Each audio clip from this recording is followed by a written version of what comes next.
आने वाले चंद महीनों में कोई आप तब्दीली देख रहे हैं? नवाज शरीफ साहब लंदन जा रहे हैं, बात कर रहे थे उनके पार्टी के जावेद लतीफ साहब, वो कह रहे थे कि वो हालात देखेंगे फिर वापस आएंगे। कोई हालात में तब्दीली है नहीं कि नवाज शरीफ साहब जा रहे हैं फिर हालात देखकर वापस आएंगे? Do you sense something? लेकिन अब वो लंदन हो या लाहौर हो फर्क नहीं पड़ता, रोल की बात है। When he was in London he was the king maker.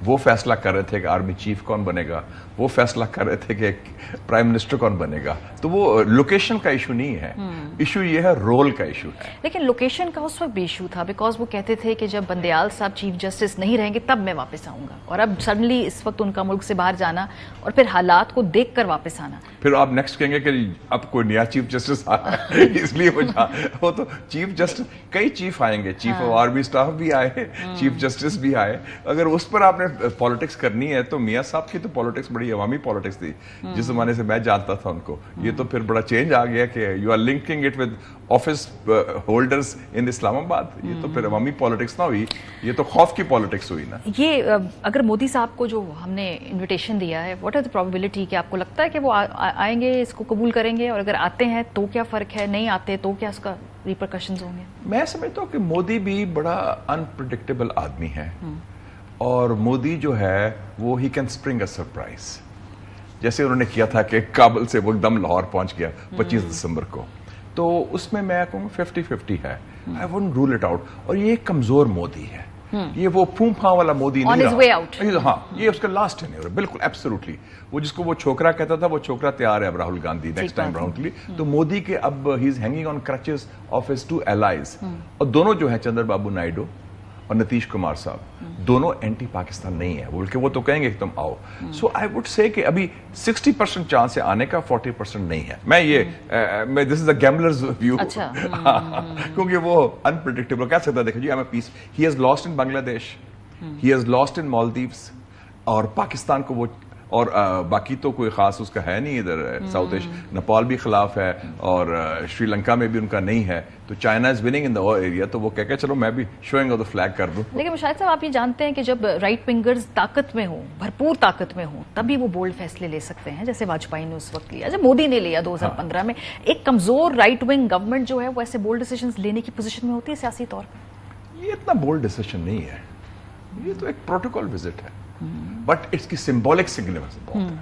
क्योंकि हमारी कोई 10 साल से उनसे कुट्टी हुई है, उन्होंने की हुई है, रुसे हुए हैं, रूठे हुए हैं जिसे कहते हैं, और वो आपसे बात नहीं कर रहे। तो ये एक माहौल में तब्दीली आएगी।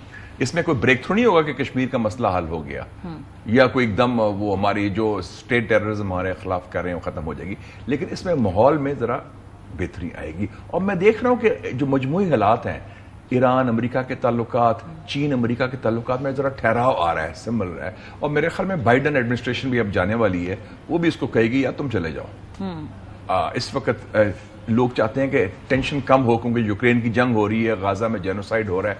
तो पीपल वांट कि साउथ एशिया खिता जो है ना, ये ना एक फ्लैश पॉइंट बने। ये तो पीएमएलएन की फिर एक अच्छी सिफारती फतह होगी अगर वो मोदी को पाकिस्तान लेके आ जाते हैं। टेंपरेचर थॉ होते पाकिस्तान की आई वुड से पाकिस्तान, क्योंकि on Modi I would say there is a consensus.